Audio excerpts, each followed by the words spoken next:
Piliin mo yung taong kahit pagod na, sa'yo pa rin nagpapahinga. Piliin mo yung taong ikaw ang kanyang pahinga.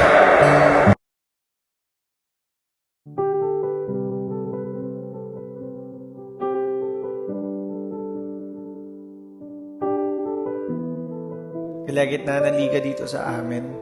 Isang gabi, kakauwi ko lang pagkatapos ng laban namin. Nag-scroll ako sa FB at nakita ko isang My Day. Nireplyan ko siya sa My Day niya. Di inaasahan sa gitna ng aming pag-uusap ay naging komportable agad kami sa isa't isa.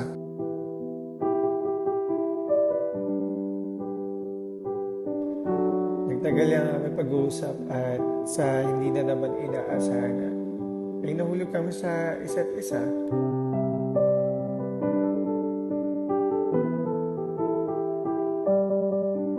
Una pa lang, ay sinabi niya sa akin na hindi magandang kinahinat niya sa ex niyang si Dennis.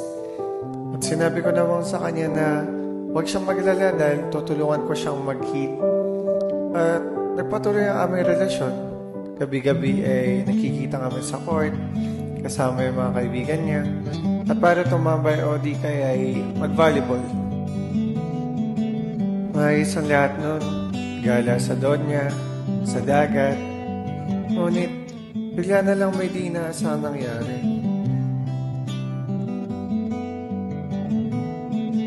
Dati, napaka-sweet niya sa bawat convo namin.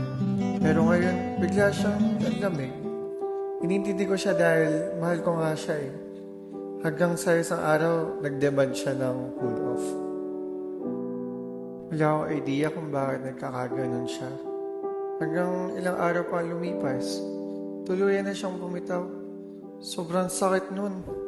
Dahil mahirap naman talaga para sa isang tao na biglang aalis yung taong mahal mo na hindi mo alam yung dahilan.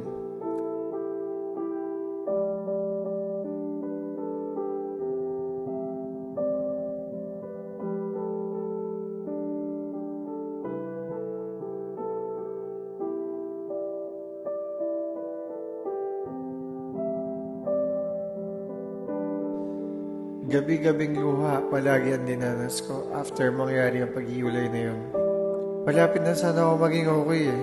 Ngunit, pinalaman ako mas kasisira o kadudurog ko pa pala.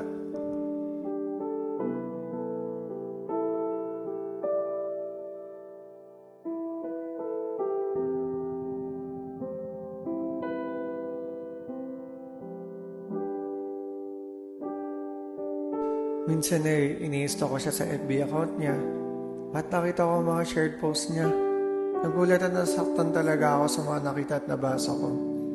Dahil sa mga nilalaman nun ay puro sa ex niya. Na-miss niya pa ex niya, na mahal niya pa.